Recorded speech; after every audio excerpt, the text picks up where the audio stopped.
Bismillahirrahmanirrahim. Assalamualaikum warahmatullahi wabarakatuh.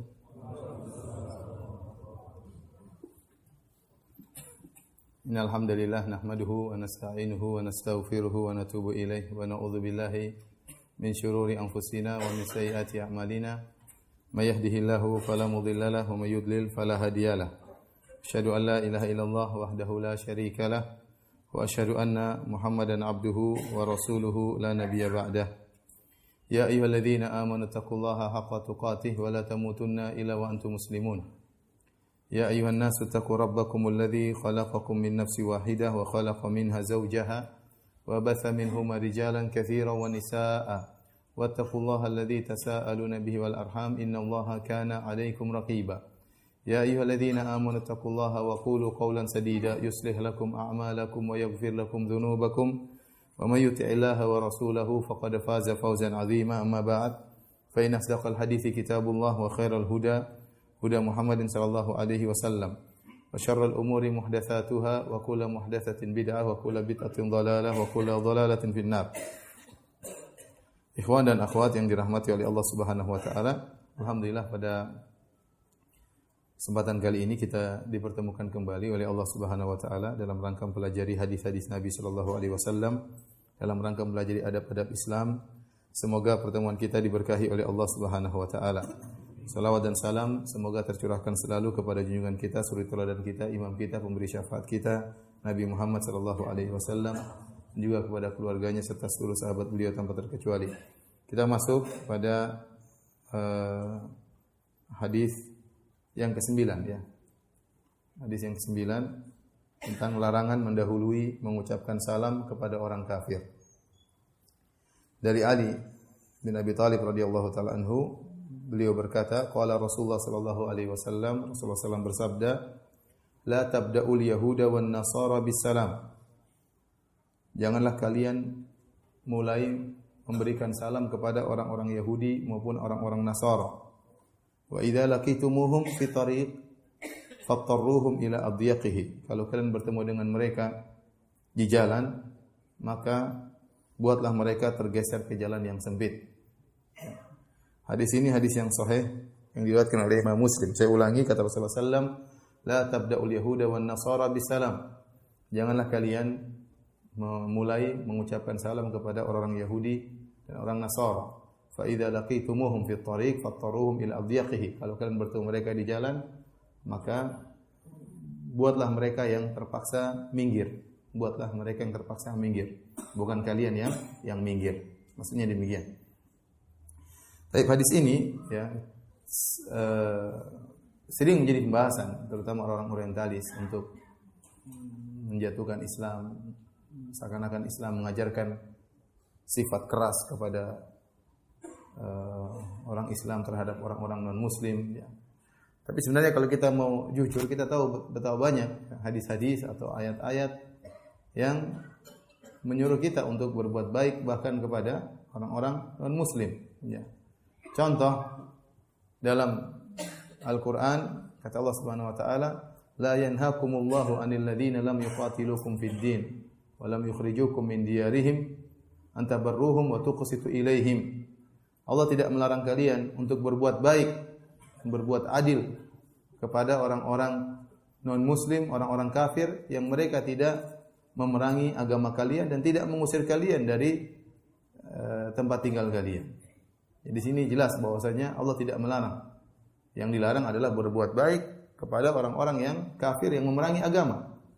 Ya, adapun orang kafir yang tidak memerangi agama, maka Allah tidak melarang, kata Allah Subhanahu wa taala, untuk berbuat baik ya. Antabarruhum wa tuqsitu ilaihim, berbuat adil kepada mereka, berbuat baik kepada mereka. Oleh karenanya para ulama ijma' seorang muslim yang membantu orang kafir non muslim dalam rangka kemanusiaan ya, karena Allah Subhanahu wa taala, maka dapat pahala. Di antara ciri-ciri penghuni surga kata Allah Subhanahu wa taala, ya wa yut'imuna at'ama ala hubbihi miskinan wa yatiman wa asira. Innama nut'imukum liwajhillah la nuridu minkum jazaa'a wala syukura. Kata Allah Subhanahu wa taala, dan mereka para penghuni surga tersebut di antara ciri-ciri mereka wa yut'imuna at'am, mereka memberikan makanan ala hubbihi, makanan yang mereka sukai Kepada siapa? Wa yut'imuna at'ama 'ala hubbihi miskinan wa yatiman wa asira. Mereka berikan kepada orang miskin, kepada anak yatim, kepada asir. Asir adalah tawanan perang. Tawanan perang. Innama nut'imukum liwajhillah. Sungguhnya kami berikan makanan ini karena Allah Subhanahu wa taala. La nuridu minkum jazaa'a wala syukura. Kami tidak butuh balasan dari kalian, kami tidak butuh terima kasih dari kalian. Di sini Allah sebutkan 3 yang diberikan makanan. Pertama miskin, yang kedua yatim, yang ketiga apa?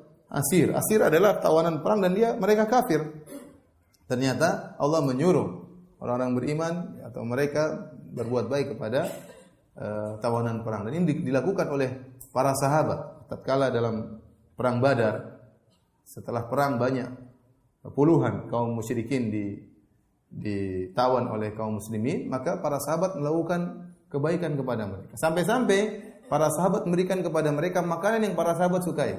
Dahulu di zaman sahabat, gandum itu makanan mewah, korma makanan biasa. Ya. Tatkala mereka membawa makanan kepada tawanan, yang mereka berikan gandum. Sementara yang bawa makanan makan korma. Sampai tawanan tersebut merasa nggak enak ya. Gimana yang kasih makanan makan korma, kita makan apa? Roti. Ya. Ya. Istilahnya saya kalau mengunjungi orang kafir lagi di penjara, kemudian saya bawa Saya bawa ayam panggang sama tempe goreng. Kemudian saya suruh dia makan ayam panggang, saya makan tempe goreng karena saya lebih suka tempe daripada ayam. Enggak, artinya sampai tawanan ini pun merasa enggak enak. Bagaimana orang muslim sementara dia kafir sedang ditawan, ya, dibaiki oleh orang muslim tersebut. Jadi terlalu banyak dalil bahwasanya bagaimana Islam berbuat baik bahkan kepada di luar Islam. Oleh karenanya, lihatlah bagaimana Nabi sallallahu alaihi wasallam tatkala ada seorang pemuda Yahudi kana yakhdimun Nabi sallallahu alaihi wasallam, dahulu pernah bekerja membantu Nabi sallallahu alaihi wasallam. Waktu dia sakit, Nabi menjenguk pemuda Yahudi ini. Nabi kepala negara Islam. Sementara ini pembantu sakit non muslim Yahudi. Kemudian Nabi SAW menyempatkan waktu untuk menjenguk lelaki Yahudi tersebut. Apa ada kepala negara kemudian menjenguk ya non muslim kemudian sakit ya pembantu. Ini dilakukan oleh Nabi SAW. Kemudian Nabi menjenguk pemuda Yahudi tersebut. Nabi mendakwai dia untuk masuk Islam. Ternyata dia masuk Islam. Ya, jadi dalam banyak hal Islam menjunjung keadilan, berbuat baik, kemanusiaan dan yang lainnya. Tetapi dalam hadis ini perkaranya lainnya. Ada saatnya Islam menunjukkan izzahnya. Ada saatnya Islam menunjukkan kemuliaannya. Sebagian dalam kemasyarakatan berkumpul orang Islam, orang non-Muslim, orang kafir. Orang Muslimnya malu-malu, enggak pernah ngomong, non-Muslimnya yang ngomong terus. Ini enggak benar. Saatnya seorang Islam menunjukkan apa? Izzahnya, menunjukkan kemuliaannya. Ya. Demikian juga tatkala berjalan, Nabi mengajarkan tatkala berjalan di suatu jalan, maka Nabi mengatakan tidak usah muliakan orang ini. Ngapain ente minggir suruh dia jalan? Jangan, ente jalan terus saja. Biar dia yang minggir. Paham? Karena orang ini musyrik, orang ini Nasara. Orang ini menyekutukan Allah Subhanahu wa taala. Orang ini menganggap Isa adalah anak Allah. Orang ini menganggap Isa adalah Tuhan, tidak pantas untuk dimuliakan. Ya. Maka jangan waktu kita berjalan kemudian kita minggir kemudian persilahkan dia jalan. Tidak, ente jalan aja biasa. Biar dia yang minggir. Ini Nabi ajarkan kepada kita. Namun sebenarnya mengatakan ini berlaku tatkala kita di negara Islam ya, di negara tapi kalau antum di negara kafir, tinggal negara kafir juga begitu ya, enggak juga. Ya. Enggak. Ini situasi kondisi Nabi menyebutkan tatkala hidup di negara Islam ya. Maka bukan saatnya antum mengalah tatkala itu ya, tetapi berjalanlah tunjukkan izzah seorang muslim, tidak usah minggir, biar dia yang minggir ya. Maka jangan salah diterapkan sebagian banyak kaum muslimin yang minoritas tinggal di negara kafir. Kemudian menerapkan hadis ini tidak pada tempatnya atau kemudian di jalan enggak mau minggir, sudah suruh dia yang minggir. Naik mobil ya juga salah juga ya.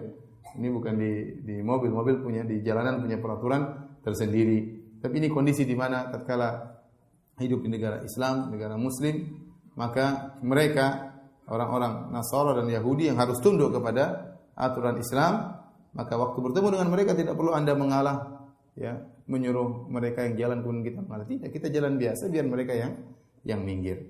Adapun di awal hadis, ya, kata Nabi SAW, la tabda'u al-yahuda wan nasara bisalam. Janganlah kalian memulai mengucapkan salam terlebih dahulu kepada orang Yahudi Nasrani. Ini larangan dari Nabi SAW.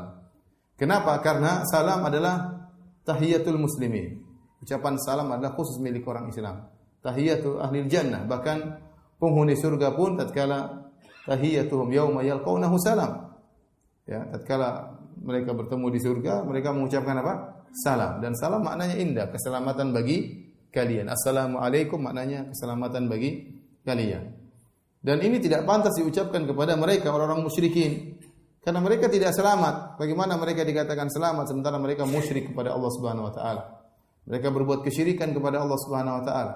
Mereka diancam kekal dalam neraka jahanam selama-lamanya. Maka tidak pantas untuk didoakan keselamatan bagi mereka, apalagi ditambah lagi warahmatullahi wabarakatuh. Enggak. Tidak pantas bagi mereka. Oleh karenanya, seorang muslim tidak mendahului mengucapkan salam. Ya. Kecuali jika seorang muslim melewati kumpulan manusia, ada muslimnya, ada kafirnya, ada penyembah berhalanya, maka tidak mengapa dia mengucapkan salam kepada mereka dengan niat ditujukan kepada yang muslim. Contoh misalnya ada seorang direktur, dia punya perusahaan, dalam perusahaan tersebut ada orang Islam, ada orang non-muslim, maka dia boleh mengucapkan Assalamualaikum warahmatullahi wabarakatuh dengan tujuan niat untuk disampaikan kepada orang Islam. Adapun disampaikan dahulu mengucapkan salam kepada orang-orang non-muslim maka tidak diperbolehkan. Tapi Ustaz, bagaimana kalau mereka yang mulai mengucapkan salam? Ya, ada sebagian non-muslim pandai mengucapkan salam. Assalamualaikum. Itu saya sempat terkecoh ketemu dengan sebagian orang Nasrani, ya. Tapi dia pandai mengucapkan apa? Ustaz. Ya. Assalamualaikum. Saya kira orang Islam, ternyata bukan orang Islam, ternyata non-muslim, ya. Sampai saya ketemu dia, saya ucapin salam dulu. Assalamualaikum. Ternyata dia orang non-muslim. Saya terkecoh, dikasih tahu Ustaz itu bukan orang Islam, ya. Oh, jadi kalau bukan orang Islam saya tidak boleh mendahului mengucapkan salam kepadanya, ya. Ya. Kalau teman-teman ke Papua, jadi karena dia panggilnya fasih, Ustaz, gimana kabarnya Ustaz? Jadi kayak benar-benar seorang muslim, penampilan juga kayak orang Islam, ternyata non-muslim, akhlaknya juga baik, ya. Kalau di Papua, sebagian teman-teman pergi ke Papua, dicegat sama orang Papua. Mau kemana pendeta muslim? Nah, ini berarti bukan orang Islam. Dia enggak bilang mau kemana Ustaz, tapi mau kemana apa? Pendeta muslim. Baik. Jadi kita tidak boleh mendahulukan mengucapkan salam. Nah, kalau mereka yang dahulu mengucapkan Assalamualaikum, maka ada khilaf di kalangan para ulama. Namun pendapat yang dipilih oleh Imam Nawawi rahimahullah taala, kita menjawab, sepakat boleh menjawab, tapi khilaf tentang bagaimana menjawabnya. Yang lebih hati-hati kita menjawab waalaikum atau alaikum, ya. Apakah boleh kita mengatakan waalaikumsalam? Makin ada khilaf di kalangan para ulama. Dia mengucapkan assalamualaikum, keselamatan atas kalian. Apalagi ada yang fasih, assalamualaikum warahmatullahi wabarakatuh. Pernah saya isi pengajian di suatu kota, kemudian yang kasih pengantar dari pejabat negara. Orang-orang semua sudah tahu pejabat negara ini murtad. Maka pejabat negara tersebut waktu mengucapkan salam, assalamualaikum warahmatullahi wabarakatuh, enggak ada yang jawab. Saya juga bingung kenapa tadi Ustaz murtad katanya. Harusnya kita jawab aja waalaikum, enggak apa-apa, ya. Ya. Nah, apakah boleh kita menjawab waalaikumsalam sebagaimana dia mengucapkan salam? Maka ada khilaf di kalangan para ulama. Saya mengatakan boleh, mengatakan tidak boleh, dan lebih hati-hati kita menjawab waalaikum sebagaimana datang dalam hadis Nabi sallallahu alaihi wasallam. Satu hari Rasulullah SAW di rumah Aisyah, tiba-tiba lewat sekelompok orang-orang Yahudi, kemudian mengucapkan salam kepada Nabi dengan berkata Assalamualaikum. Assalamualaikum. Seakan-akan kalau terdengar sekilas Assalamualaikum, Tapi ternyata huruf lamnya dihilangkan. Assalamu alaikum yang artinya semoga engkau cepat mati wahai Rasulullah, wahai Muhammad. Assam artinya kematian. Kematian atasmu ya Muhammad. Assalamu alaikum. Nabi tahu mereka tidak mengucapkan salam, tapi mereka mengucapkan kematian. Jadi mereka ngejek. Maka Nabi jawab, "Waalaikum." Kalian juga mampus. Waalaikum artinya kalian juga ya. Aisyah pun kemudian marah ya. Aisyah kemudian mengatakan, "Waalaikumsalam wal la'nah wa ghadabullah alaikum ya ikhwata al-qiratil khanazir." Aisyah berkata, "Kalian yang mampus, laknat Allah kepada kalian, kemurkaan Allah kepada kalian, wahai saudara-saudara babi dan monyet-monyet." Masya Allah, lengkap Aisyah. Maka Rasulullah SAW menegur Aisyah ya. Wah Aisyah, kenapa harus keras-keras begitu? Maka narifiku fi syai'in ila zana wa ma yunzal an syai'in ila syana. Tidaklah kelembutan diletakkan pada suatu kecuali menghiasinya. Tidaklah kelembutan dicabut dari suatu kecuali akan merusaknya. Kata Aisyah, "Tidakkah kau mendengar apa yang mereka ucapkan?" Kata Nabi, "Saya sudah menjawab, waalaikum." Ya. Jadi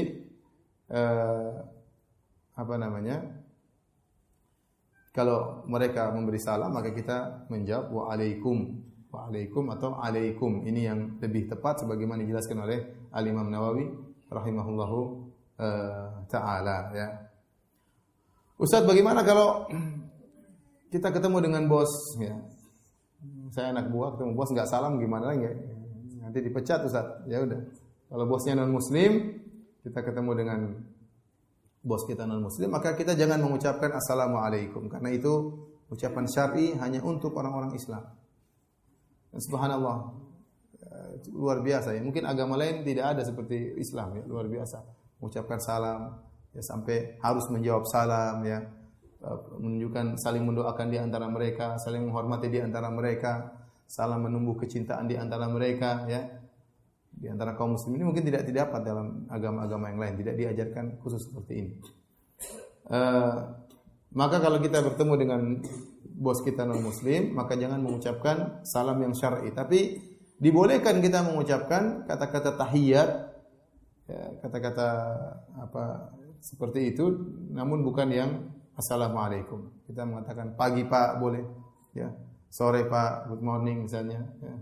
Sehat Pak, sehat, tidak apa-apa, nggak ada masalah. Perkara duniawi, tapi jangan mengucapkan assalamualaikum kalau ternyata dia non muslim. Kenapa? Karena dalam assalamualaikum ada doa keselamatan dan doa tersebut tidak pantas bagi orang-orang yang berbuat syirik kepada Allah Subhanahu wa taala. Baik, kita lanjutkan. Hadis ke-10 tentang adab-adab bersin. Tentang adab-adab bersin. Nabi sallallahu alaihi wasallam bersabda, "Idza atasa ahadukum falyaqul alhamdulillah." Jika salah seorang dari kalian bersin, maka ucapkanlah alhamdulillah.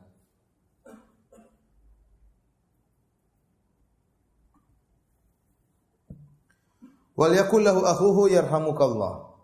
Kemudian saudaranya yang mendengar dia mengucapkan alhamdulillah hendaknya menjawabnya dengan berkata yarhamukallah, semoga Allah merahmatimu. Fa idza qala lahu yarhamukallah falyaqul yahdikumullah wa yuslihu balakum. Kalau ternyata yang bersin tadi mendengar saudaranya mendoakan dia yarhamukallah, maka hendaknya dia balik mendoakan saudaranya tersebut dengan berkata yahdikumullah wa yuslihu balakum. Semoga Allah memberi petunjuk kepadamu dan semoga Allah memperbaiki atau meluruskan urusanmu. Saya ulangi, kata Nabi SAW, idza atasa ahadukum falyaqul alhamdulillah. Jika salah seorang dari kalian bersin, maka hendaknya dia mengucapkan alhamdulillah. Segala puji bagi Allah. Wal yaqul lahu akhuhu yarhamukallah. Maka saudaranya yang mendengar ucapan tersebut hendaknya mengucapkan yarhamukallah, semoga Allah merahmatimu. Fa idza qala lahu yarhamukallah falyaqul yahdikumullah. Kalau ternyata dia mendengar saudaranya mendoakan yarhamukallah, maka hendaknya dia mendoakan kembali dengan berdoa yahdikumullah wa yuslihu balakum. Semoga Allah memberikan petunjuk kepadamu dan meluruskan urusanmu. Ini hadis berkaitan dengan adab bersin ya. Yang pertama ya, orang tatkala bersin maka hendaknya dia memuji Allah Subhanahu wa taala. Karena para ahli kesehatan, para dokter mengatakan bersin itu merupakan tanda orang tersebut sehat. Ada perlawanan tatkala ada benda asing yang masuk di hidung, maka dia pun melawan benda asing tersebut, membersihkan hidung, maka nikmat ini adalah nikmat yang harus dia syukuri, maka dia mengucapkan alhamdulillah ya. Bahasa Jawanya apa? Wahing ya. Wahing ya. Apalagi kalau kita mau wahing enggak jadi, jengkel kita. Harus konsentrasi cari matahari lah macam-macam lah. Enggak enak rasanya. Makanya kalau sudah berhasil, wahing alhamdulillah, berarti berhasil ya.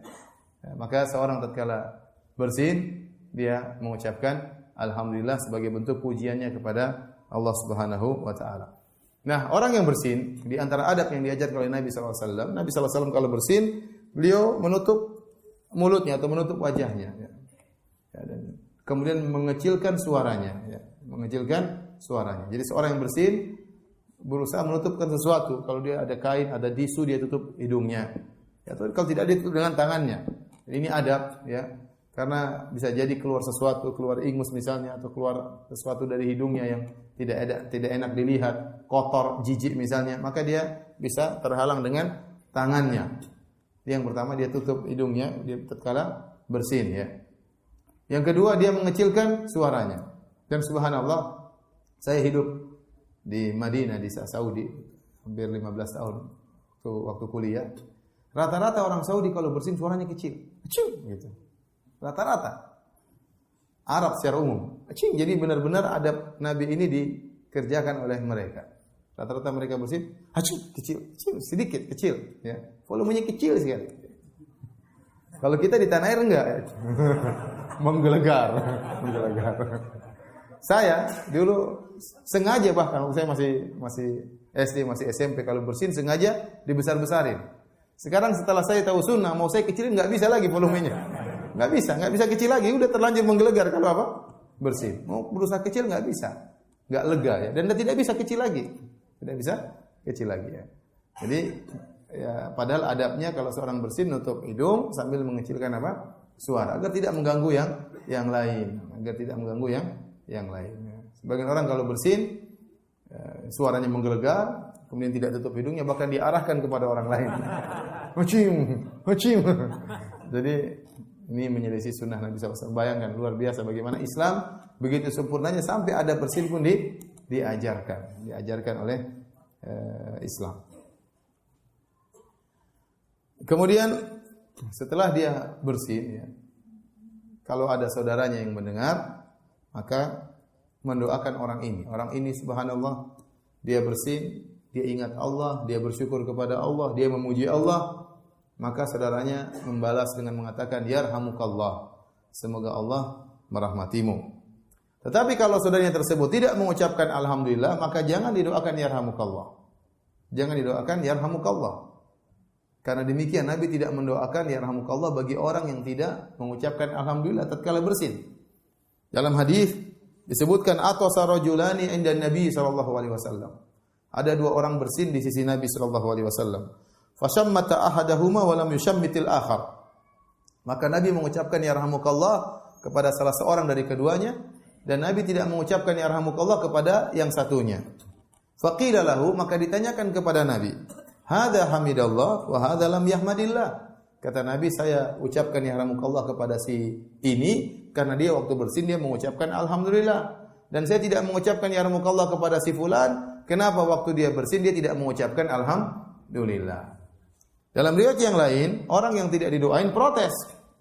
Ya Rasulullah, syammatta hadza wa lam tushammitni.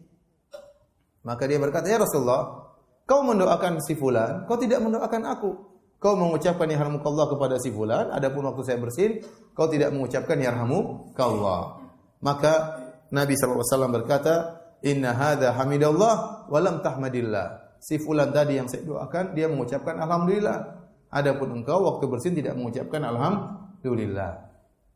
Jadi kalau ada orang bersin tidak mengucapkan alhamdulillah, maka tidak usah jawab yarhamukallah. Terus bagaimana Ustaz? Kita boleh ingatkan, orang bersin bilang apa?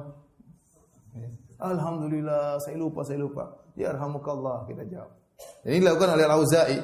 Al-Auza'i tatkala ada seorang bersin, Al-Auza'i meriwayatkan tatkala seorang bersin di hadapan Ibnu Mubarak, kemudian orang ini tidak mengucapkan alhamdulillah. Ya. Maka Al-Auza'i berkata kepada dia, Apakah yang diucapkan orang yang bersin? Orang ini mengatakan alhamdulillah. Maka kemudian dijawab yarhamukallah. Jadi diingatkan, tidak ada masalah. Ya.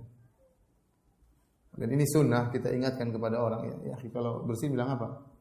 Alhamdulillah. Supaya kita bisa menjawab yarhamukallah. Dia memuji Allah, kita mendoakan dia. Saya pernah waktu pas lagi kuliah di kampus di UGM, ada guru saya, orangnya pintar banget. Orang Islam. Dia lagi ngajar, kemudian dia bersin. Hajim menggelegar. Kemudian dia bilang, sorry. Waduh, jawabnya apa ini? Dia bilangnya sorry. Kalau dia bilang alhamdulillah, kita jawab yarhamu. Kalau dia bilang sorry, kita enggak usah jawab.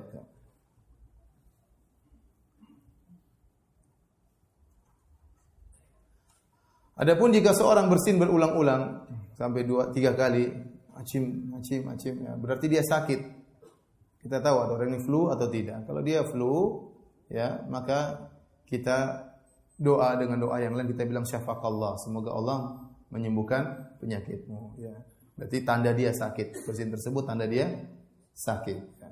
Maka kita mendoakan sebagaimana dalam suatu hadis, ya, ada seorang sahabat yang bersin berulang-ulang, ya. Maka Nabi mengatakan ar-rajul mazkum, sungguhnya si fulan itu sedang sakit flu. Maka untuk menghadapi orang seperti ini kita doakan syafaqallah. Nah, kalau kita sudah bersin, kita mengucapkan alhamdulillah, didoain sama orang yarhamukallah, maka kita balas doa tersebut dengan doa yang indah yang lain, yahdikumullah wa yuslihu balakum. Ya, semoga Allah memberi petunjuk kepadamu dan semoga Allah meluruskan urusanmu. Para ulama menyebutkan datang dalam beberapa riwayat, tatkala seorang bersin, dia boleh mengucapkan alhamdulillah, boleh. Dalam riwayat yang lain dia boleh mengucapkan alhamdulillahirabbil alamin, boleh. Dalam riwayat yang lain dia boleh mengucapkan alhamdulillah ala kulli hal. Ya. Jadi 3, alhamdulillah boleh, alhamdulillahirabbil alamin boleh, alhamdulillah ala kulli hal juga boleh karena datang riwayat, ya. Dan semuanya sahih, ya. Namun tidak boleh kita tambah-tambahin, diingkari oleh para ulama seperti sebagian orang yang tatkala bersin, hajim alhamdulillah, assalatu wassalamu ala rasulillah. Tidak boleh dia tambah dengan salawat kepada Nabi. Benar salawat kepada Nabi dianjurkan kapan saja, tapi tidak boleh disertakan dalam rangkaian apa? Doa bersin. Enggak boleh. Enggak boleh karena itu adalah bid'ah, tidak pernah dicontohkan oleh para sahabat dan tidak pernah diajarkan oleh Nabi sallallahu alaihi wasallam. Seorang tatkala bersin cukup mengatakan alhamdulillah atau alhamdulillahirabbil alamin atau alhamdulillah ala kulli hal. Jangan mengatakan alhamdulillahirabbil alamin, assalatu wassalamu ala rasulillah. Selawat di waktu yang lain, jangan dijadikan rangkaian dalam rangkaian zikir setelah bersin. Demikian juga tidak dianjurkan seorang tatkala bersin kemudian melanjutkan surat Al-Fatihah sampai selesai. Hashim alhamdulillah alamin arrahmanir rahim maliki yaumiddin iyyaka na'budu wa iyyaka nasta'in ihdinas siratal mustaqim siratal ladzina an'amta 'alaihim ghairil maghdubi 'alaihim waladdallin amin. Lanjut. Alif lam mim dzalikal kitabul. Jadi tidak usah nambah-nambah ajaran Rasulullah sallallahu alaihi wasallam. Cukup kita mengucapkan alhamdulillah, alhamdulillah alamin atau alhamdulillah ala kulli hal.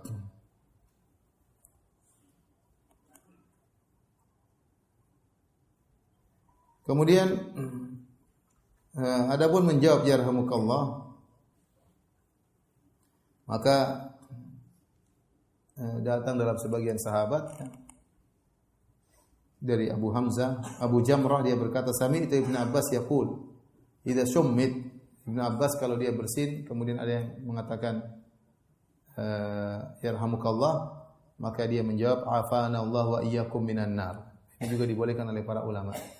Afana Allah wa iyyakum minan nar. Semoga Allah menyelamatkan aku dan menyelamatkan kalian dari neraka jahanam. Selain yahdikumullah wa yusli balakum, boleh dikatakan afana Allah wa iyyakum minan nar.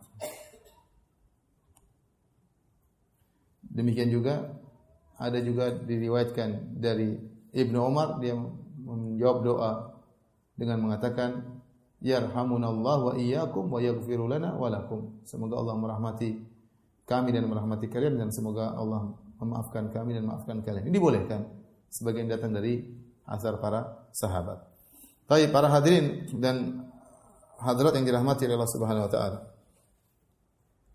Jika seorang mendengar suara bersin, ya, dan dia tahu orang yang bersin tersebut mengucapkan alhamdulillah meskipun tidak kedengaran, maka tetap disunahkan dia menjawab yarhamukallah.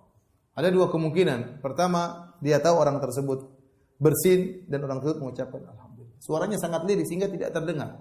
Tapi dia lihat orang tersebut lisannya bergerak. Orang ini memuji Allah. Maka tetap disunahkan bagi dia untuk menjawab apa? Yarhamukallah. Atau kedua, dia tidak mendengar dan tidak melihat mulut orang-orang tersebut gerak, mungkin orangnya lagi menghadap ke arah yang lain, tapi dia mendengar orang lain menjawab yarhamukallah. Berarti orang ini tadi mengucapkan alhamdulillah. Dia mendengar orang lain mengucapkan yarhamukallah, maka dia juga disunahkan ikut mengucapkan yarhamukallah. Ini sebagaimana dijelaskan oleh Ibnu Hajar rahimahullahu taala. Bahkan Al-Hafidz Ibnu Hajar dalam Fathul Bari menyebutkan tentang kisah yang menakjubkan diriwayatkan oleh Ibnu Abdul Bar dengan sanad yang sahih tentang kisah Abu Daud, Al-Imam Abu Daud As-Sajistani. Jadi Imam Abu Daud As-Sajistani sahibus sunan, penulis Sunan Abi Daud, ya. Saya bacakan riwayatnya. Annahu kana fi safinatin. Suatu hari Al-Imam Abu Daud As-Sajistani berada di satu kapal bersama orang-orang lain di atas kapal. Mungkin kapal tersebut siap untuk berlabuh. Fasami'a atisan ala syatti hamida. Tiba-tiba dia mendengar di pantai, ya, kapalnya masih di pinggir, siap berlabuh. Tiba-tiba dia lihat dari kejauhan ada orang di pinggir pantai bersin. Orang tersebut mengatakan alhamdulillah. Mungkin dia lihat gerakan mulutnya alhamdulillah. Faktara qariban bidirhamin hatta ja'ilal atis fashammatahu.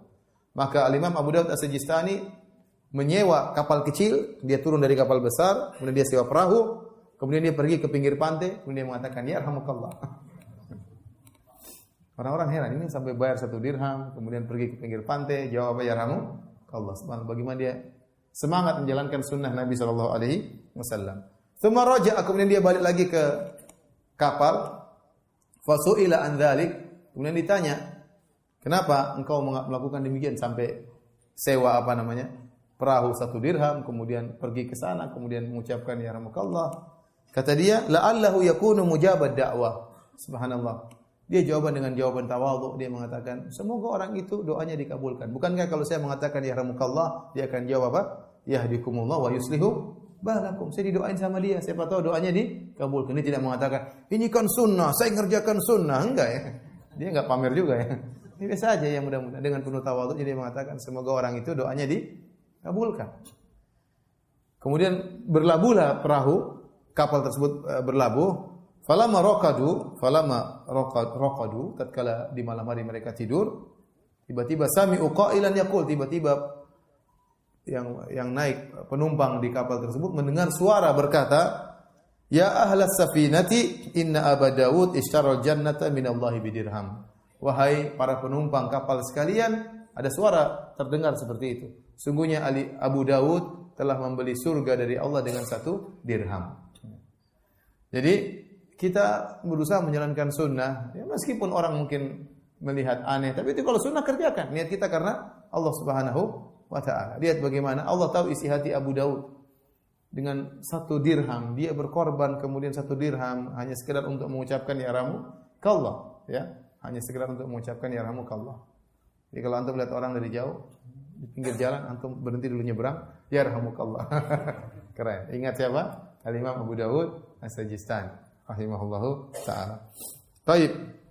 Perkara berikutnya, bagaimana kalau seorang bersin dan dia sedang sholat? Apakah dia mengucapkan alhamdulillah atau dia diam saja? Ya. Para ulama mengatakan bahwasanya meskipun dalam sholat, seorang kalau bersin tetap dianjurkan dia memuji Allah Subhanahu wa taala. Tetap dia mengucapkan alhamdulillah, ya. Meskipun sedang sholat, dan itu tidak membatalkan sholat. Kenapa? Karena dia berbicara kepada Allah Subhanahu wa taala. Dan dalilnya akan hal ini ada beberapa hadis. Di antaranya hadis riwayat Al-Imam Muslim an Muawiyah ibn al-Hakam As-Sulami. Dari sahabat Muawiyah ibn al-Hakam As-Sulami, dia berkata, "Baina ana usalli ma'a Rasulillah sallallahu alaihi wasallam, id atasa rajulun minal qaum." Tatkala aku sedang salat menjadi makmum di belakang Nabi sallallahu alaihi wasallam bersama para sahabat yang lain, tiba-tiba di antara makmum ada yang bersin. Dan orang tersebut mengucapkan apa? Alhamdulillah. lillah. Dia bersin, dia mengucapkan alhamdulillah. Fakultu, maka aku jawab, aku bilang, yarhamukallah. Jadi makmumnya bilang alhamdulillah, dia bilang apa? Yarhamukallah. Faramanil qaumu bi absarihim. Waktu saya bilang yarhamukallah, sahabat yang lain, makmum yang lain lihat saya semuanya. Melihat dia semuanya. Saya jengkel dilihat-liatin. Fakultu, aku berkata, wa sukla ummiyah. Ya. Celaka ibuku kehilangan anaknya. Masya'nukum.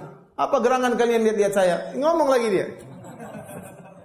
Ada apa? Ada apa ngeliat-lihat saya? Intinya gitu. Masya'nukum. Ngapain lihat-lihat saya? Sahabat semua ngelihat. Faja'alu yadribuna bi aidihim ala afkhadhihim. Maka para sahabat kemudian mukul-mukul. Suruh diam maksudnya. Ya. Suruh diam. Tapi sahabat enggak jawab, diam enggak. Karena ngomong membatalkan apa? Salat.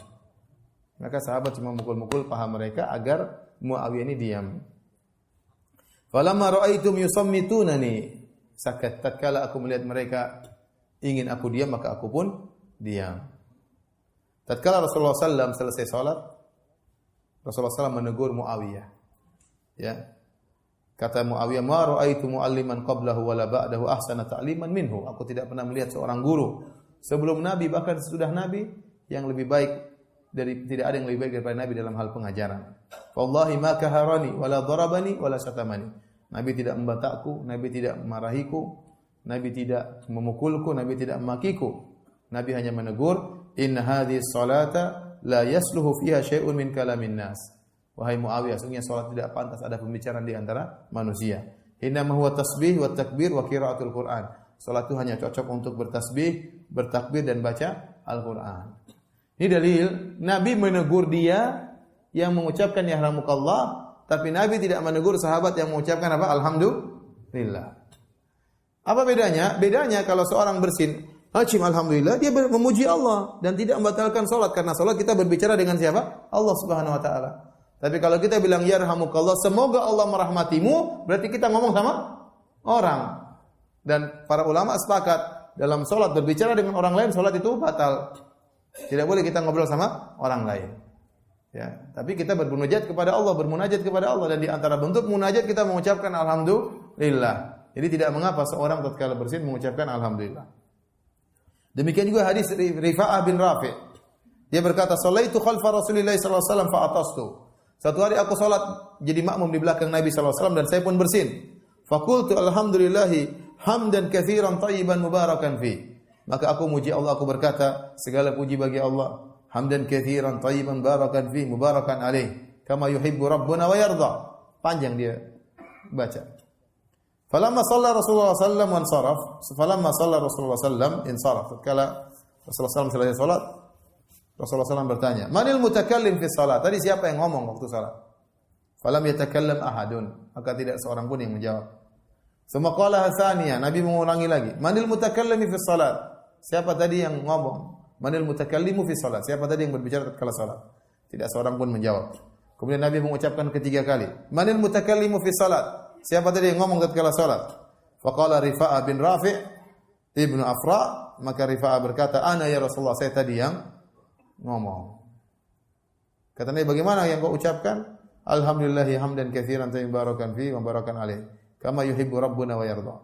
Maka Nabi berkata, "Walladzi nafsi biyadihi laqad ibtadaraha bid'atun wa thalathuna malakan ayyuhum yas'adu biha."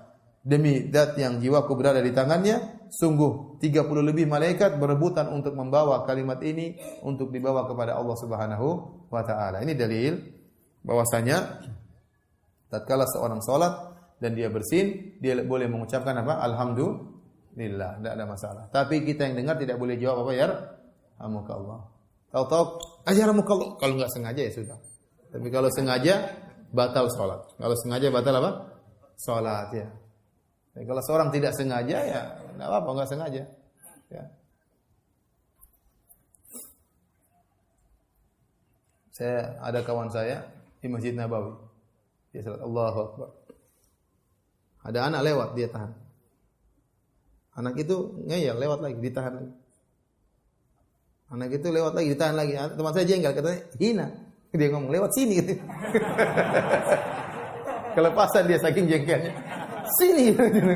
Kok lewat sini? Sini kata sambil tunjuk. Baik, kita lanjutkan hadis berikutnya, hadis ke-11.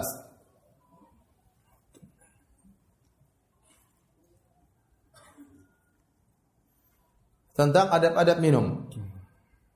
Dari Abu Hurairah radhiyallahu anhu, beliau berkata, qala Rasulullah sallallahu alaihi wasallam, Rasulullah sallallahu bersabda, la yashrabanna ahadun minkum qa'iman.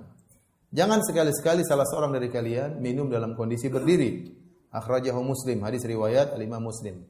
Saya ulangi kata Nabi sallallahu alaihi wasallam, la yashrabanna ahadun minkum qa'iman.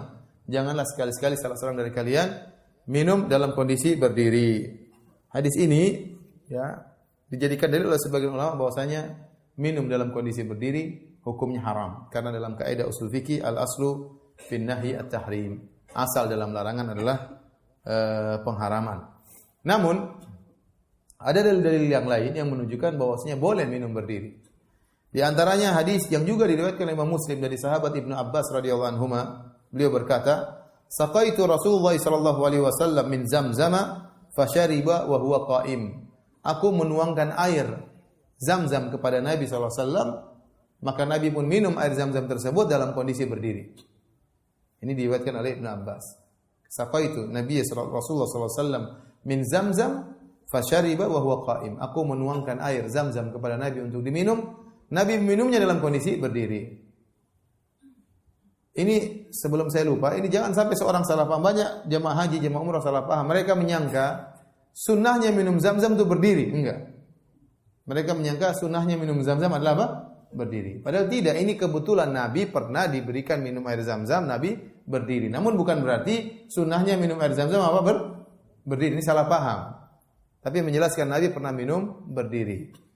Demikian juga dalam hadis yang lain yang diriwayatkan Imam Al-Bukhari dari Ali bin Abi Thalib radhiyallahu taala anhu. Beliau pernah minum berdiri, Ali bin Abi Thalib. Kemudian beliau dikasih air, beliau minum berdiri. Kemudian beliau waktu berada di Kufah, kemudian beliau berkata kepada kaum muslimin, beliau berkata, "Inna nasan yakrahu ahaduhum an yashraba wa huwa qa'im." Sungguhnya orang-orang itu tidak suka salah seorang dari mereka kalau minum dalam kondisi berdiri. Wa inni ra'aitu Nabiy sallallahu alaihi wasallam fa'ala kama ra'aitumuni fa'altu. Dan sungguh aku telah melihat Nabi sallallahu alaihi wasallam minum berdiri sebagaimana kalian melihat aku minum berdiri. Sebagaimana kalian melihat aku minum berdiri. Oleh karenanya ada dalil di mana Rasulullah sallallahu melarang minum berdiri dan ada dalil juga menunjukkan bahwasanya Nabi pernah minum berdiri dan para sahabat juga mempraktekkan minum berdiri. Nah, bagaimana mengkompromikan hadis-hadis ini? Maka ada beberapa pendapat di kalangan para ulama yang mengatakan bahwasanya larangan minum berdiri sudah mansuh, dimansuhkan oleh bolehnya minum berdiri. Ada yang mengatakan bahwasanya hukumnya makruh karena larangan tersebut tidak sampai pada derajat haram. Buktinya Nabi pernah minum berdiri untuk menjelaskan akan bolehnya. Berarti larangan tersebut hukumnya apa? Makruh, ya. Kemudian ada juga yang berpendapat bahwasanya boleh minum berdiri, boleh, tetapi yang afdal adalah duduk. Minum berdiri boleh, tapi yang afdal adalah duduk. Ini mirip seperti buang air kecil, ya. Bahwasanya Rasulullah SAW selalu buang air kecil dalam kondisi duduk, sebagaimana diketahui oleh Aisyah radhiyallahu taala anha. Namun Nabi pernah tatkala di luar rumah, Nabi pernah buang air kecil dalam kondisi apa? Berdiri. Ya, dan ini pendapat yang dipilih oleh para ulama. Disebutkan oleh Ibnu Hajar bahwasanya minum berdiri hukumnya sunnah, minum duduk hukumnya sunnah, tetapi sesekali berdiri tidak jadi masalah, enggak mengapa. Minum berdiri hukumnya boleh, tapi sunnahnya adalah dalam kondisi apa? Duduk. Saya ulangi kesimpulannya, minum berdiri hukumnya boleh, tetapi sunnahnya minum dalam kondisi duduk. Oleh karenanya Al-Hafidz Ibnu Hajar pernah berkata, "Idza rumta tashrabu faq'ud tafuz bi sunnati safwati ahli al-Hijazi." Kalau kau minum, ya, maka duduklah, maka kau akan mendapatkan sunnah Nabi sallallahu alaihi wasallam. Wa qad sahhahu syurbahu qa'iman walakinnahu li bayanil jawazi. Akan tapi para ulama telah mensahihkan hadis-hadis yang menjelaskan Nabi pernah minum berdiri dan Nabi melakukannya untuk menjelaskan akan bolehnya. Ini kesimpulannya dalam masalah minum, boleh minum berdiri, tetapi sunnahnya adalah dalam kondisi apa? duduk. Oleh karena itu terkadang kita terjebak harus minum berdiri. Contoh, kita lagi tawaf, habis tawaf kemudian jalan lama, kemudian mau sa'i, kita minum air Zam-Zam. Sekarang kita buru-buru minum dalam kondisi berdiri. Kemudian juga tatkala di Mina, kita berjalan di Mina, tempat minumnya berdiri ya, tinggal kita pencet kemudian kita minum dalam kondisi berdiri. Atau kita sedang berjalan, orang kasih minum di tengah jalan, sambil berjalan kita boleh minum sambil berjalan. Sebagaimana dalam riwayat kata Ibnu Umar, kunna nashrab wa nahnu qiyam. Kami dahulu minum dalam kondisi kami berdiri ya. Wa na'kul wa nahnu namshi, dan kami makan dalam kondisi berjalan. Kami makan dalam kondisi berjalan. Waktu Syekh Sa'ad As-Sathri hafizahullah taala waktu datang ke Indonesia, waktu kebetulan saya menemani beliau, kemudian kita singgah di suatu hotel, ada seorang bertanya kepada Syekh, minta saya terjemahkan. Coba tanya Syekh, apa hukum makan berdiri? Maka saya bilang, Syekh ini fulan tanya sama antum, apa hukum makan berdiri? Maka Syekh berdiri, kemudian dia jalan sambil makan. Orang tanya kaget. Jadi dia menjelaskan bahwasanya hukum makan berjalan, hukum makan berdiri, hukumnya boleh, tapi sunnahnya apa? Duduk. Sekarang kita dijebak dengan kondisi seperti tadi, atau dalam kondisi buru-buru, maka tidak sempat kita untuk duduk, maka boleh kita makan dan minum dalam kondisi berjalan. Adapun yang dipahami oleh sebagian orang awam mengatakan tidak boleh makan berdiri, ya itu seperti hewan, ya kita tidak boleh meniru hewan, ya. Allah berfirman, walladzina kafaru yatamatta'una wa ya'kuluna kama ta'kulul an'am. Dan orang-orang kafir mereka bersenang-senang di atas muka bumi dan mereka makan sebagai makannya binatang, sebagaimana binatang ternak makan. Kata mereka, Allah melarang kita mengikuti binatang ternak. Binatang ternak kalau makan berdiri. Memang enggak pernah ada yang lipat kaki kemudian makan binatang. Semuanya berdiri. Yang dimaksud dalam ayat ini bukan berdirinya yang dilarang oleh Allah, tapi kehidupan orang kafir itu hanya mikir makanan. Sebagaimana binatang mereka tidak memikirkan akhirat, mereka hanya mikir apa? Makanan. Itu yang dimaksud oleh Allah Subhanahu wa taala, bukan cara makannya seperti berdiri sebagaimana binatang ternak. Baik, masih lanjut? Apa sudah ngantuk? Syuruk jam berapa? Jam 6 lewat. Masih lama ya? Masih lama. Baik, kita lanjutkan. Hadis ke-12. Nanti enggak habis-habis buku ini. Adab-adab memakai sendal. Adab-adab memakai sendal. Dari Ali bin Abi Thalib radhiyallahu taala anhu. Beliau berkata, qala Rasulullah sallallahu alaihi wasallam, Rasulullah sallallahu alaihi wasallam bersabda, "Idzan ta'ala ahadukum falyabda' bil yamin." Jika salah seorang dari kalian memakai sendal, maka mulailah menggunakan sendal dengan kaki kanan. Wa idza naza'a falyabda' bishimal. Kalau dia melepas sendalnya, maka hendaknya dia buka terlebih dahulu yang kaki kiri. Kalau pakai kaki kanan dulu, kalau buka kaki kiri dulu. Wal takunil yumna awwalahuma tun'al. Jadilah kaki kanan yang pertama kali pakai sendal, wa akhirahuma tunza, dan kaki kanan yang terakhir dilepas sendalnya. Saya ulangi. Kata Nabi sallallahu alaihi wasallam, "Idzan ta'ala ahadukum falyabda' bil yamin." Kalau salah seorang dari kalian pakai sendal, maka mulailah dengan menggunakan sendal di kaki kanan terlebih dahulu. Wa idza naza'a falyabda' bishimal. Kalau dia membuka sendal, maka pertama kali dia buka kaki kiri dulu. Wal takunil yumna awwalahuma tun'al. Jadikanlah kaki kanan yang pertama kali pakai sendal, wa akhirahuma tunza, dan jadikanlah kaki kanan juga yang paling terakhir dibuka sendalnya. Baik. Hadis ini adalah hadis yang sahih yang diriwayatkan Imam Muslim dan yang lainnya. Diriwayatkan juga Imam Malik dan Abu Dawud. Hadis ini menjelaskan tentang sunnah Nabi. Secara umum, Nabi suka mendahulukan yang kanan pada hal-hal yang baik-baik. Di antara hal yang baik adalah pakai sendal. Dalam hadis Aisyah radhiyallahu anha pernah berkata, "Kana Nabi sallallahu alaihi wasallam yu'jibuhu tayammunu fi tana'ulihi wa tarajjulihi wa tuhurihi wa fi sya'nihi kulli." Nabi sallallahu alaihi wasallam suka mendahulukan yang kanan tatkala pakai sendal, tatkala menyisir rambut, tatkala bersuci, dan dalam segala urusan. Ya, Nabi sallallahu alaihi wasallam kalau pakai sendal kaki kanan dulu. Nabi sallallahu alaihi wasallam kalau sisiran kepala kanan terlebih dahulu. Antum juga gitu ya. Kanan dulu baru kemudian bagian kiri. Tahu sehari-hari antum bersisiran, sehari-hari antum pakai sendal, cari pahala. Sisiran dapat pahala. Gimana caranya sisiran dapat pahala? Sisir kepala kanan terlebih dahulu. Wa tuhurihi, dalam bersucinya. Nabi makanya kalau wudu kanan dulu baru kiri. Nabi kalau mandi junub juga demikian, bagian tubuh kanan dulu baru bagian tubuh kiri. Dapat pahala. Ya, dalam segala hal yang baik, masuk masjid kaki kanan terlebih dahulu. Dalam hal yang menurut kita baik, pemuliaan, maka kita mendahulukan yang kanan. Oleh karenanya para ulama khilaf. Kalau siwak mana yang baik? Pakai tangan atau tangan kiri? Maka ada khilaf. Ada yang mengatakan pakai tangan kiri. Kenapa? Siwak itu membersihkan kotoran. Bersihkan kotoran pakai tangan kiri. Ada yang mengatakan tidak. Siwak itu adalah perkara yang dicintai oleh Allah. Maka menggunakan tangan apa? Kanan. Intinya, para ulama sepakat untuk hal yang baik, maka mendahulukan yang kanan. Bahkan Nabi SAW kalau cukur rambut, yang kanan dulu. Waktu Rasulullah SAW melempar jamarat, setelah itu Rasulullah SAW menyuruh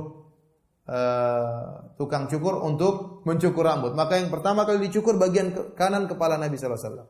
Dicukur. Setelah dicukur, kemudian bagian kepala kiri. Kemudian Rasulullah SAW memberikan rambutnya kepada Abu Talha untuk dibagi-bagikan kepada para sahabat. Karena rambut Nabi adalah apa? Berkah. Rambut Nabi adalah berkah. Jadi intinya Nabi cukur dulu kanan baru kemudian apa? Kiri. Saya selalu ingat kalau membacakan hadis tentang mencukur ini, tentang kisah saya sama kawan saya waktu hajian beberapa tahun lalu. Setelah kita melempar jamarat tanggal 10 Zulhijjah, maka di situ ada tempat cukuran, ramai. Tapi cukuran resmi kalau nggak salah 35 real. Cukuran tidak resmi 10 real.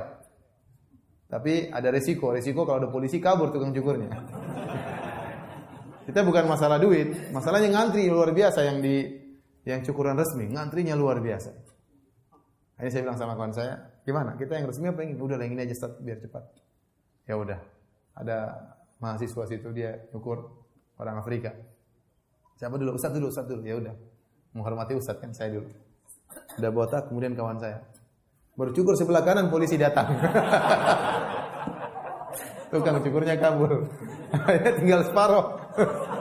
Akhirnya udah tutup pakai apa? Kayak ini haram jalan lanjutkan di mana? Di tenda. Sunnah sih sunnah tapi tapi tinggal separuh. Baik, demikian juga masalah memakai sendal. Maka sehari-hari kita tahu pakai sendal.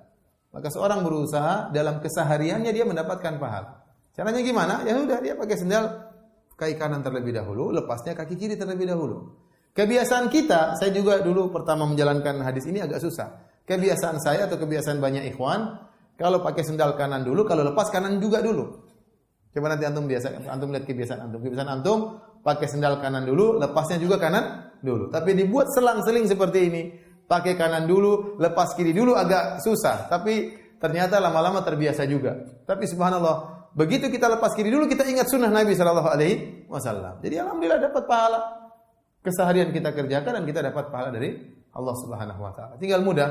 Tinggal sekarang kita setting cara pakai sendal kita. Kalau pakai sendal kanan dulu, kalau lepas kiri dulu. Dan memang awal-awal nanti antum akan merasakan kesusahan.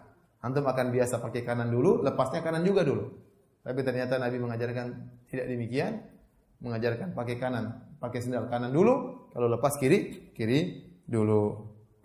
Tetapi ini semua hukumnya adalah sunnah, tidak sampai wajib. Seandainya ada orang pakai sendal dengan kaki kiri dulu tidak haram. Ya, ini hanya sekedar sunnah mendapatkan pahala dari Allah Subhanahu wa taala. Baik, sampai sini saja kajian kita. Kalau ada yang bertanya saya persilakan, wallahu taala alam bisawab. Ada tulisan lebih bagus.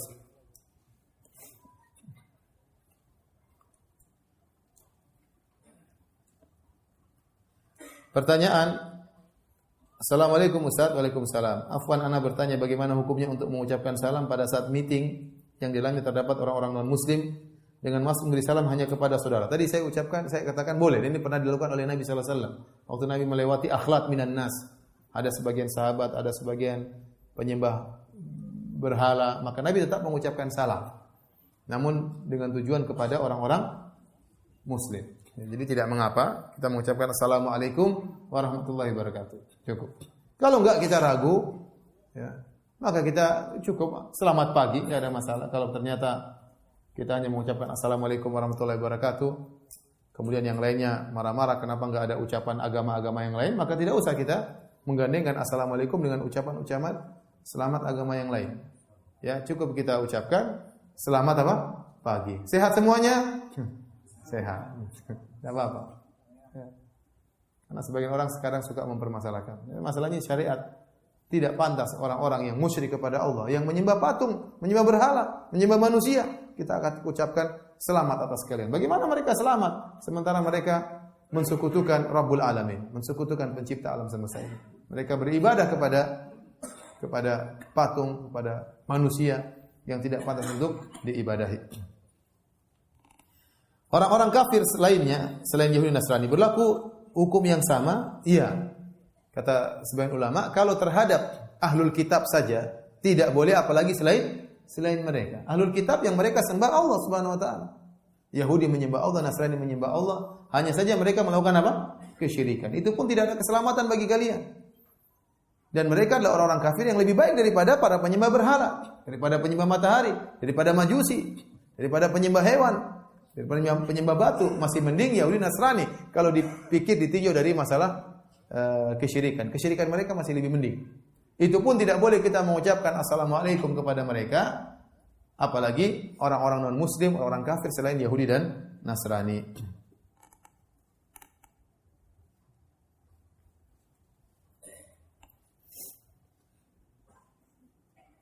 Saya mau tanya Ustaz, apakah harus dalam sholat jahar makmum baca surat Al-Fatihah atau boleh tidak membaca? Kalau saya lebih tenang tidak membaca di saat sholat jahar. Ini memang ada khilaf di kalangan para ulama. Seingat saya mazhab Syafi'iyah tetap mengharuskan seorang membaca Al-Fatihah meskipun dia jadi makmum dalam sholat jahar. Contohnya sholat maghrib, sholat isya, sholat subuh. Namun saya lebih condong pada pendapat mazhab Hanabila bahwasanya seorang yang tatkala sudah jadi makmum dan imamnya membaca dengan jahar, maka dia tidak perlu membaca lagi. Cukup dia mendengarkan bacaan imam. Kenapa? Karena imam baca buat siapa? Imam baca buat makmum. Kalau imam baca buat Allah tidak perlu keras-keras. Paham? Imam baca untuk didengar oleh apa? Makmum. Imam sudah baca Al-Fatihah, waladhdallin amin. Terus dia baca alif lam mim dzalikal kitabul. Kemudian kita sibuk baca alhamdulillahi arrahmanir rahim. Pertama, kita tidak mendengarkan bacaan imam. Kedua, kita tidak konsentrasi. Ya atau tidak? Sehingga apa faedahnya? Oleh karena Ibnu Taimiyah rahimahullah dalam apa namanya? Syarhul Umdah agak kencang dalam masalah ini. Mengatakan dia agak keras dalam masalah ini untuk mengatakan tidak boleh seorang jadi makmum kemudian membaca di belakang imam. Tapi ini tentunya saya katakan masalah khilafiyah. Cuma saya lebih condong pada pendapat bahwasanya seorang makmum cukup dia mendengarkan bacaan imam dan imam memang dibaca untuk didengarkan oleh makmum. Kalau seandainya dia dibaca untuk didengarkan oleh Allah, maka cukup dia baca dengan sir. Dia baca dengan suara keras supaya kita dengar, supaya kita wa ansitu, kemudian kita mendengarkan dengan disimak dengan baik, ya. Maka tidak sampai pada tujuan kalau imam baca surat, kemudian kita baca Al-Fatihah di belakangnya. Kita tidak konsentrasi baca Al-Fatihah. Yang kedua, kita pun tidak mendengar apa yang dibaca oleh imam. Kalau gitu ngapain imamnya baca? Ya. Jadi pendapat yang lebih kuat Allah alam bisawab ya adalah tatkala imam sudah baca Al-Fatihah dan sedang baca surat, maka kita mendengarkan. Kecuali misalnya imamnya setelah baca surat dia diam. Sebagian dilakukan oleh sebagian imam, meskipun ini pun tidak sunnah, tapi dia diam. Daripada kita bengong, kita baca Al-Fatihah enggak apa-apa. Tapi kalau dia habis baca Al-Fatihah waladhdallin amin, kemudian dia baca surat langsung, maka kita mendengar. Tidak perlu membaca Al-Fatihah di belakang imam tersebut. Wallahu alam bisawab.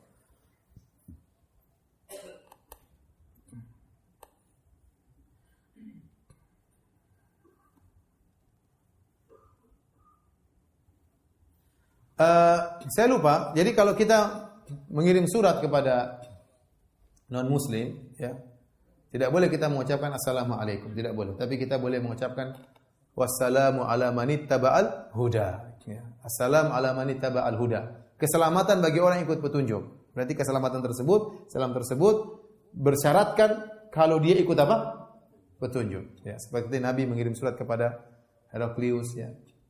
Sebagaimana ucapan Nabi Musa kepada Fir'aun, wassalamu ala man ittaba'al huda. Sebagaimana juga dalam riwayat tatkala Nabi mengirim surat kepada Musailimah al-Kadzdzab, assalamu ala man ittaba'al huda ya. Keselamatan bagi orang yang mengikuti apa? Petunjuk. Kalau enggak ikut petunjuk enggak dapat keselamatan.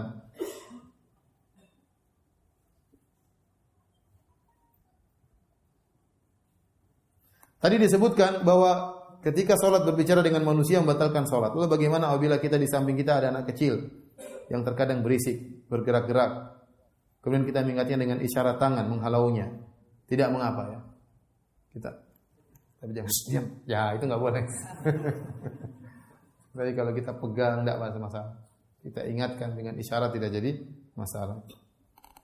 Mohon info terkait kitab Syarah Kitabul Jami' yang sedang dipakai. Ini sebenarnya ceramah saya dulu, kemudian ditranskrip oleh teman-teman, kemudian dibukukan ya. Saya ambil dari berbagai buku. Ini bukan bukunya ulama, enggak, ini sekedar transkrip dari ceramah yang saya sampaikan, akhirnya dibukukan ya.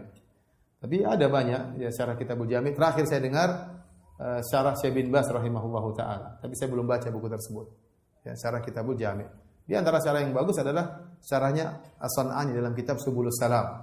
Karena Kitabul Jami' ini adalah bagian terakhir dari kitab Bulughul Maram.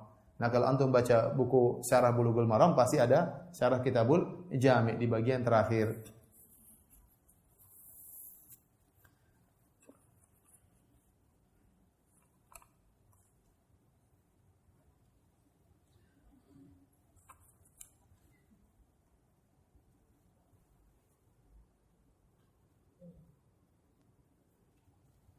Baik, ada yang bertanya langsung? Ya, silakan, Mas. Waalaikumsalam.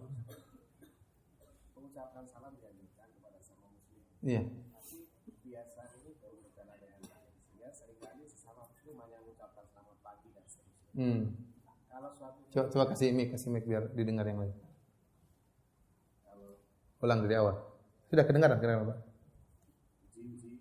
Kedengaran, Pak, kedengaran. Ujiannya lulus.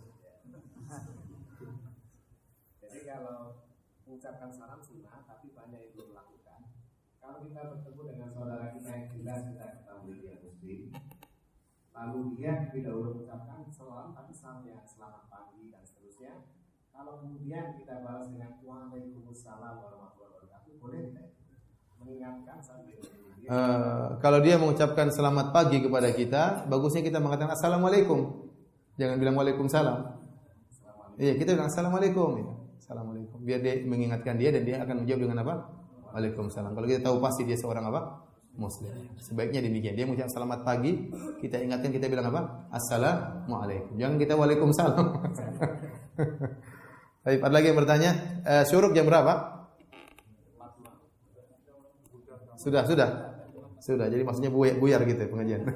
Ya, silakan. Kasih mic.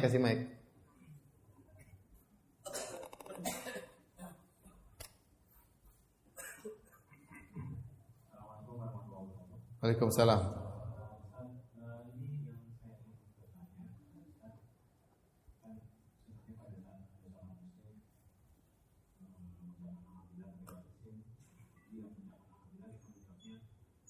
Ya rahmatullah.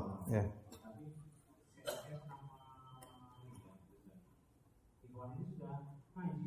Terus? Jadi kumullah sudah balaku.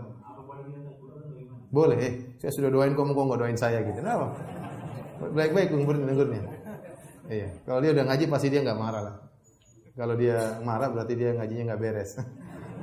Udah demikian saja kajian kita, insyaallah kita lanjutkan pada kesempatan yang lain. Subhanakallah bihamdik asyhadu an la ilaha illa anta astaghfiruka wa atubu ilaik. Assalamualaikum warahmatullahi wabarakatuh.